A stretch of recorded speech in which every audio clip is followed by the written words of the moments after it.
Hi there. So today I'm going to talk about two different superhero themes and one strange similarity they have, as well as how they use that for different purposes.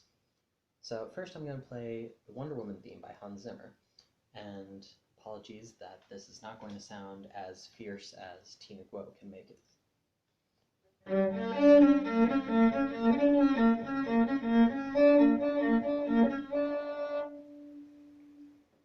I got close. And anyway, the second theme I'm going to play is by Christoph Beck. It's his theme for Ant-Man. It goes like this.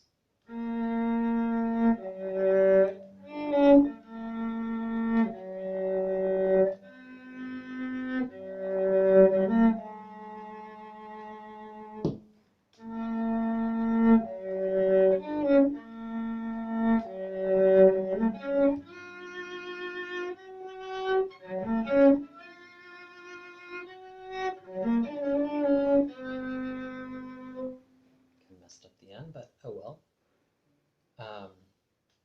And so what these both have in common is that they're both written in 7/8 time. And to explain that, we're going to have a real quick crash course on music theory and time signature. So in time signatures, we describe them with two numbers. The second number will tell you what kind of note is the foundation for the measure. So if it's a 4, then the measure will be made up of quarter notes. And if it's an 8, then eighth notes, etc. And so the first note will tell you how many of those notes fit into a measure. So if we're in 4/4 time, then we have 4 quarter notes in every measure. And so there's a sort of pulse on each one. So 1, 2, 3, 4, 1, 2, 3, 4. And this is what most music is written in. And we have other time signatures that are where the quarter note is the basis. You have 3/4, 5/4, etc. But when we use the eighth note as the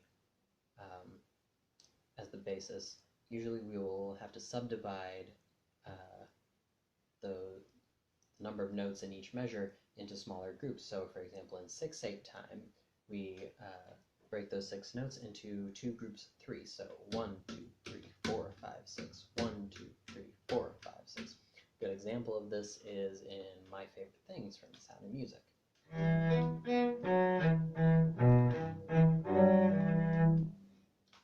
can hear my chair creaking as every time I sway back and forth. But you notice how the first note on every group of 3 kind of has a little extra pulse, a little extra weight on it because of how we're subdividing. And so you probably noticed that with 7/8, there's no clean way to break those into even pieces. So what we usually do is break it into 3 groups, 2 groups of 2 and 1 group of 3. So 1, 2, 1, 2, 1, 2, 3, 1, 2, 1, 2, 1, 2, 3, 1, 2, 1, 2, 1, 2, 3. And so in the 60s and 70s, a lot of composers writing scores for spy movies, heist movies, capers, that kind of thing, used jazz and these uneven time signatures like 5/4 and 7/8 and syncopated rhythms as the basis for the sound of these movies. The most iconic example is the 5/4 theme for Mission Impossible.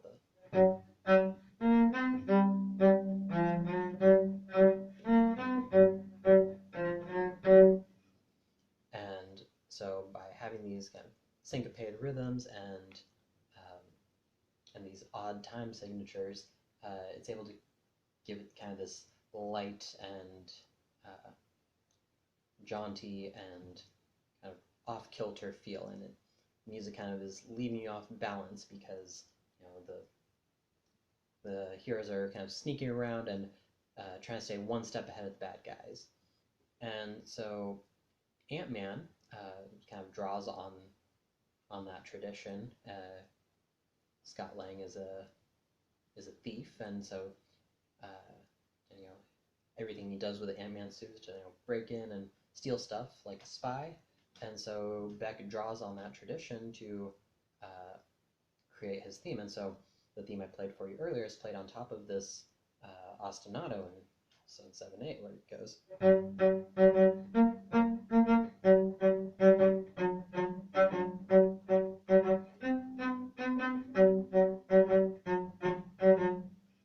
And so he's able to convey just from that main theme, like, oh yeah, this is a heist movie, Mission Impossible with ants, or something like that. And Zimmer uses 7/8 for a very different purpose. You can hear a lot of 7/8 in his action writing, and because like when you make an ostinato out of that rhythm,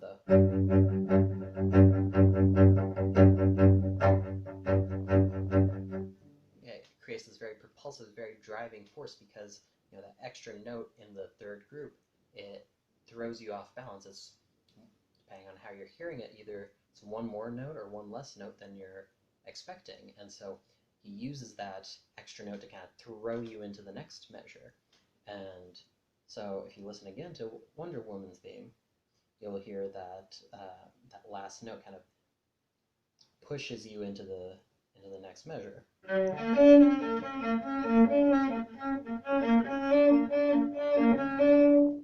I tried to emphasize that extra note, and so it creates this very powerful, driving sound to it.